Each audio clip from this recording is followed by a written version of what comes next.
Assalamualaikum warahmatullahi wabarakatuh. Alhamdulillahirabbil alamin. Wassalatu wassalamu ala asyrafil anbiya wal mursalin sayyidina wa maulana Muhammadin, amma ba'd. Dalam kesempatan kali ini, mari kita bahas bagaimana cara tobat bagi orang yang melakukan dosa zina. Pertanyaan ini sangat sering disampaikan oleh para netizen. Bagi orang yang melakukan dosa zina,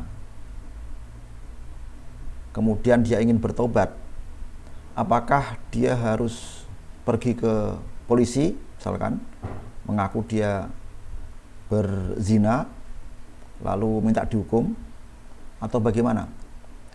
Mari kita lihat apa yang disampaikan ulama dalam masalah ini. Dalam kitab I'anatul Talibin, Syarah Fathul Mu'in, dikatakan bahwa disunahkan bagi orang yang berzina, termasuk orang-orang yang melakukan dosa, untuk menutupi dosa itu dari dirinya, yaitu dengan tidak menunjukkan kepada pihak-pihak yang berwenang supaya dia dihukum, atau juga tidak menceritakan kepada orang-orang lain, yaitu dengan cara menceritakan bahwa dia melakukan dosa besar. Ini termasuk dianggap sebagai mujaharoh, berterus terang dengan dosa. Ini juga hukumnya haram. Bahkan orang yang sudah pernah mengaku dosa, dia juga disunahkan untuk menarik pengakuan tadi, mencabut pengakuannya. Misalkan saya sudah pernah zina, nah ini pengakuannya disunahkan untuk mencabut. Jadi yang apa lalu dia disunahkan apa? Dia disunahkan untuk tobat dengan sesungguh-sungguhnya, yaitu meninggalkan dosa tersebut, lalu menyesalinya, lalu bertekad dan berjanji tidak akan mengulanginya, dan kemudian juga menebusnya dengan amalan-amalan soleh.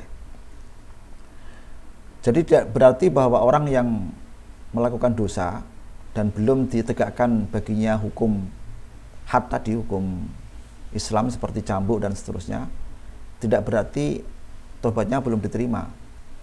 Jadi ada perbedaan antara tobat dengan had tadi, dengan hukuman. Kalau tobat itu adalah tanggung jawab manusia kepada Allah ketika dia melakukan dosa. Siapapun yang berdosa, dia diwajibkan untuk bertobat. Lalu apa hukuman tadi yang seperti cambuk dan rajam bagi orang yang berzina? Ini hukuman duniawi yang harus ditegakkan oleh pengadilan Islam, kalau ada pengadilan Islam. Oleh karena itu, kalau tidak ada pengadilan Islam, maka yang berlaku adalah tobat tadi. Tobat tadi. Ini seperti yang ditegaskan dalam sebuah hadis yang ini dicantumkan dalam kitab Bulughul Maram karangan Ibnu Hajar Al-Asqalani, dari Ibnu Abbas radhiyallahu anhuma annahu qala Rasulullah sallallahu alaihi wasallam, ya ayyuhan nas man ibtuliya bi syai'in min hadhil qadurat falyastatir bi sitrillah fa inna man yubdilana safhatahu nakum alaihil hadda, rawahul Hakim. Rasulullah bersabda, wahai manusia, barang siapa yang kemudian dia dicoba dengan melakukan dosa-dosa ini, maka sebaiknya dia menutupi dirinya dengan tutupan Allah. Sitrullah itu artinya dia dengan taubat sembunyi-sembunyi, kemudian berbuat baik dan tidak mengulanginya. Rasulullah selanjutnya bersabda, barang siapa yang menunjukkan itu kepada saya, kepada kami, maka kami akan tegakkan hukum dan tegakkan had kepadanya. Hadis riwayat Hakim. Jadi Rasulullah kalau sudah dilapori, pengadilan sudah dilapori, ya dia tidak bisa mencabut.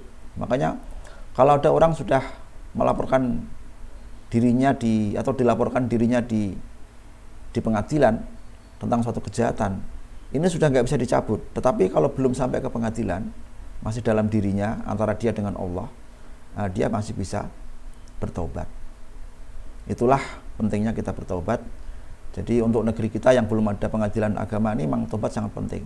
Jadi bagi orang-orang yang berdosa segera bertobat, yaitu saya ulangi lagi, pertama harus meninggalkan dosa itu, lalu menyesalinya, lalu berjanji sama sekali untuk tidak mengulanginya, dan kemudian menebusnya dengan amalan-amalan soleh. Wallahu a'lam bishawab. Demikian, mudah-mudahan bermanfaat. Wallahul muwaffiq ila aqwamit thoriq.